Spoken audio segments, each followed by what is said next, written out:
안녕하세요. 초, 중, 고 자녀교육과 고3 엄마 입시 경험담을 나누고 있는 하쌤엄마TV의 하쌤입니다. 잘 지내고 계신가요? 오늘은 우리 아이 글쓰기에 대한 주제를 가지고 찾아왔어요. 요즘에는 2022 개정 교육과정에 중고등 논수령, 서술형 평가가 강화된다더라. 앞으로 변화되는 수능에서는 서술형, 논술형 평가가 도입될지도 모른다더라. 이런 말들이 여기저기서 들리고 있는데요. 우리 아이들 어떻게 글쓰기 좋아하나요? 대부분의 아이들이 글쓰기를 싫어하죠. 글쓰기를 싫어하는 것은 당연합니다. 그 이유가 왠 줄 아세요?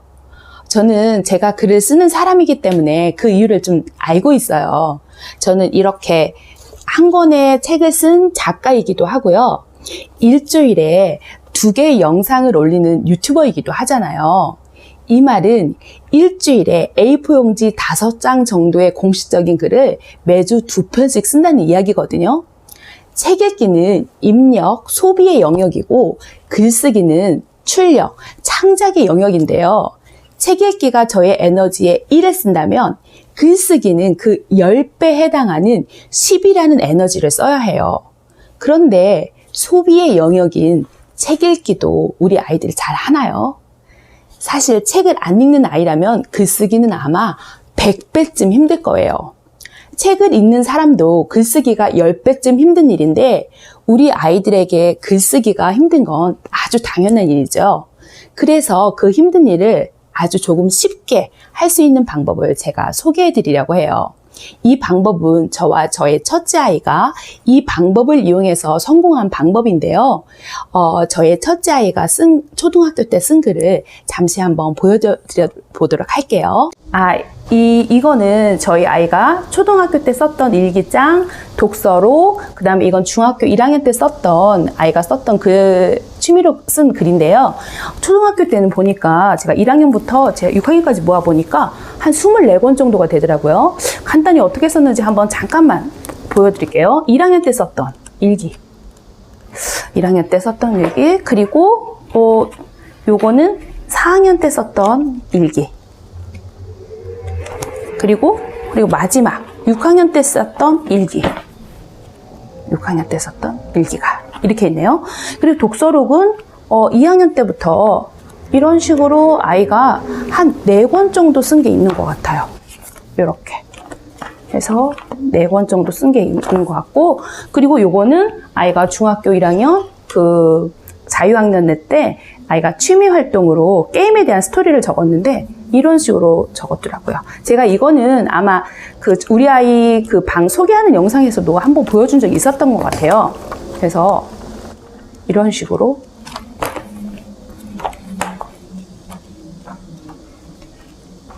게임에 대한 스토리를 썼는데, 사실 저희 아이가 지금 게임 만든다고 방학 때 친구랑 밖에 나가서 열심히 하고 있거든요. 아마 이 게임 스토리가 그 게임을 만드는데 반영이 되지 않을까? 그런 생각도 한번 해봅니다. 자, 저희 아이가 쓴 글은 이렇게 소개해드리겠습니다. 자, 그럼 우리 아이가 글을 잘 쓰게 하려면 어떻게 해야 할까요? 아마 우리 아이가 글을 잘 쓰게 하려면 제가 생각했을 때는 3가지가 필요해요. 첫 번째는 글을 쓰려면 배경 지식이 많아야 하는데요. 이 배경 지식은 어디에서 올까요? 자신이 직접적으로 한 경험과 또 하나는 간접 경험인 책 읽기예요. 옛말에 다독, 책 읽기, 다작, 글쓰기, 다상냥, 많이 생각하기, 이런 말을 들어보신 적이 있으시잖아요. 일단 글을 잘 쓰려면 먼저 많이 읽어야 해요. 저도 아이 키우면서 10년 동안 아이들과 함께 주말에 함께 도서관도 가고 매일 하루 1시간씩 책을 읽으니까 생각들이 쌓이고 흘러 넘쳐서 한 40살 정도가 되니까 글이 그냥 저절로 써지는 경험을 해보았어요.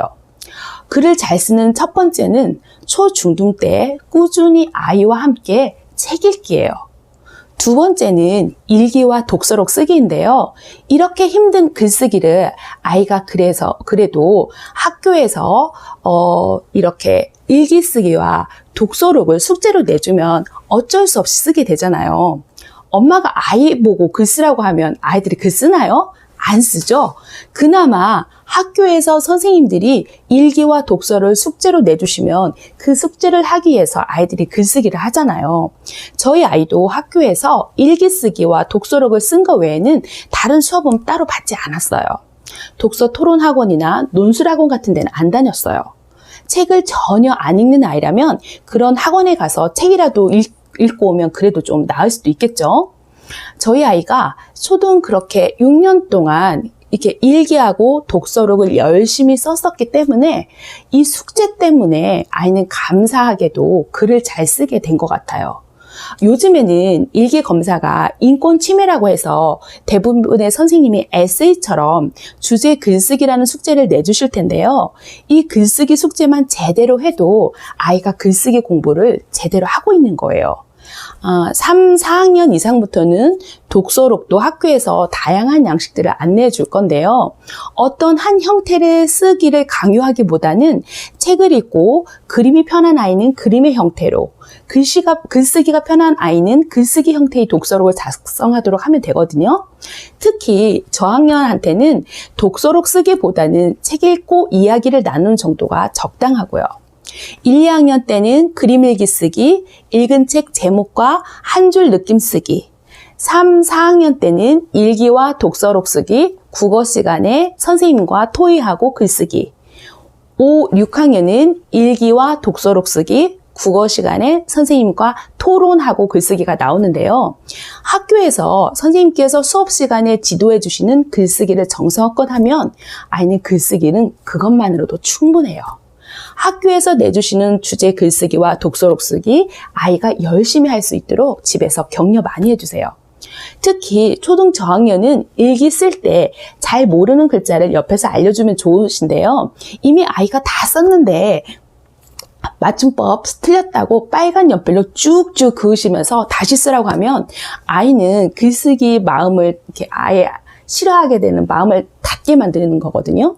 맞춤법은 나중에 차차 알게 되니까 먼저 열심히 쓴 것을 칭찬해 주시고 그리고 바로잡는 그 태고의 과정은 아이가 글쓰기에 재미를 붙이고 난 뒤 한 3, 4학년쯤에 알려주셔도 돼요.